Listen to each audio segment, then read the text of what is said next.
ஓம் சாயிராம். ஸ்ரீ சாயை பணிக. அனைவருக்கும் சாந்தி நிலவட்டும். நல்லதே செய்வோம், நல்லதே நடக்கும்.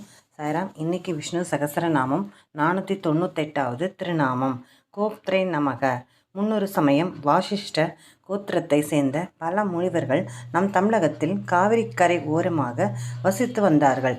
அம்முனிவர்கள் ஒன்று கூடி திருமாலுக்கு பூஜை செய்யும் முறை என்ன என்று அறிய விரும்பினார்கள்.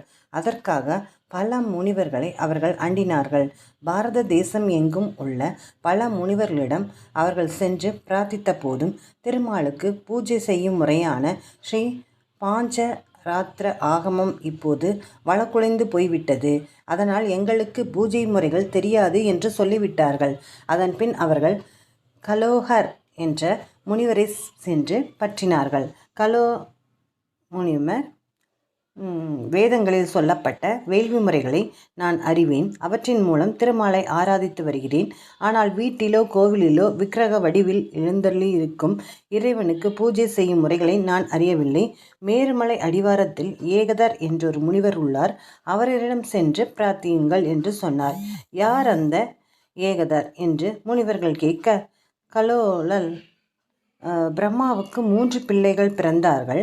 ஏகதர், த்விதர், திரிதர் என்ற அவர்களுக்கு பெயர். ஏகதர் என்பவர் மூத்த மகன். திவிதரும் திரிதரும் உலகில் சேமமாக வாழ என்ன வழி என்பதை சிந்திக்க தொடங்கினார்கள். ஆனால் ஏகதரோ திருமகளின் கேள்வனான திருமாலுக்கு பூஜை செய்து வழிபட என்ன வழி என்று சிந்திக்க தொடங்கினார். நீண்ட நாட்கள் திருமாலை குறித்து தவம் புரிந்தார் ஏகதர். திருமால் அவருக்கு காட்சியளித்து என்ன வர வேண்டும் என்று கேட்டபோது திருமாலை ஆராதிக்கும் முறைகளையும் அவரை சரணடைந்து முக்தி அடையும் முறைகளையும் தனக்கு உபதேசிக்குமாறு பிரார்த்தனை செய்தார். திருமால் தன்னை பூஜிக்கும் முறையான ஸ்ரீ பஞ்சராத்திரம என்ற ஆகமத்தின் ஒரு பகுதியான ஸ்ரீ பிரசன சம்ஹிதை என்ற பகுதியை ஏகதருக்கு உபதேசம் செய்தார். எனவே நீங்கள் ஏகத முனிவரை நாடி அவரிடமிருந்து ஸ்ரீ பஞ்சராத்திர ஆகமத்தின் அப்பகுதியை அறிந்து கொள்ளலாம் என்று சொன்னார்.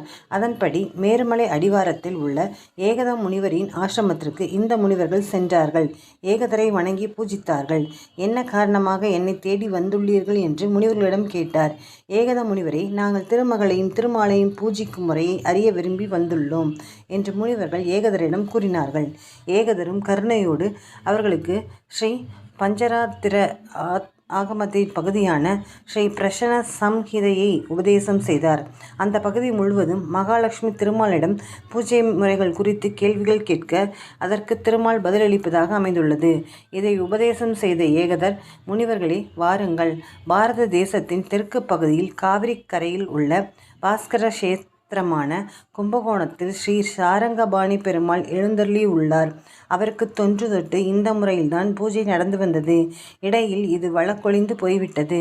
நாம் மீண்டும் அவரை ஸ்ரீ பிரசன்ன சம்ஹிதையின் அடிப்படையில் ஆராதிக்கலாம் என்று முனிவர்களை அளித்தார். மேருமலையில் இருந்து மீண்டும் காவிரி கரைக்கு ஏகதரோடு வந்து அம்முனிவர்கள் பிரசன்ன சம்ஹிதையில் காட்டப்பட்ட முறையின்படி ஸ்ரீ சாரங்கபாணி பெருமாளையும் கோமலவள்ளி தாயாரையும் ஆராதித்தார்கள். ஸ்ரீ சாரங்கபாணி திருக்கோவிலின் சந்நிதி தெருவிலேயே தமது ஆசிரமத்தை அமைத்து கொண்டு ஏகதர் தங்கிவிட்டார். இன்றும் அந்த ஆசிரமத்தை கும்பகோணத்தில் காணலாம். ஆக உலகில் வேதங்களோ வேதாந்தமோ ஆகம சாஸ்திரங்களோ ஆழ்வார்கள் பாசுரங்களோ அடிக்கடி வழக்கொழிந்து போவதுண்டு. ஆனாலும் இறைவன் அவை அப்படியே அழிந்து போகும்படி விட்டு விடுவதில்லை. மறைந்து போன அந்த வித்தியைகளை பலவித முறைகளை கையாண்டு திருமாலை மீட்டு தந்து விடுகிறார். பூஜை முறையான ஸ்ரீ பாஞ்சராத்திரம் வழக்கொழிந்து போன போது ஏகதர் மூலம் மீட்டார் அல்லவா? ஆழ்வார்களின் பாசுரங்கள் வழக்கொழிந்து போன போது நாதமுனிகள் மூலம் மீட்டார் அல்லவா? அதுபோலத்தான் பிரம்மாவிடமிருந்து மது கைடபர் எனும் அசுரர்கள் வேதங்களை அபகரித்த போது ஹயக்ரீவராக அவதரித்து வேதங்களை மீட்டு தந்தார் திருமால். அதனால்தான் கோப்தா வித்தியைகள் அழிந்து போகாமல் காப்பவர் என்று திருமால் அழைக்கப்படுகிறார். அதுவே சகசரநாமத்தின் 498வது திருநாமம். கோப்த்ரே நமக என்று தினமும் சொல்லி வரும் அன்பர்களுக்கு மறதி இல்லாத நல்ல ஞானம் நிறையும்படி திருமால் அருள் புரிவார். ஓம் நமோ நாராயணாய. சர்வம் ஸ்ரீ கிருஷ்ணார்ப்பணம்.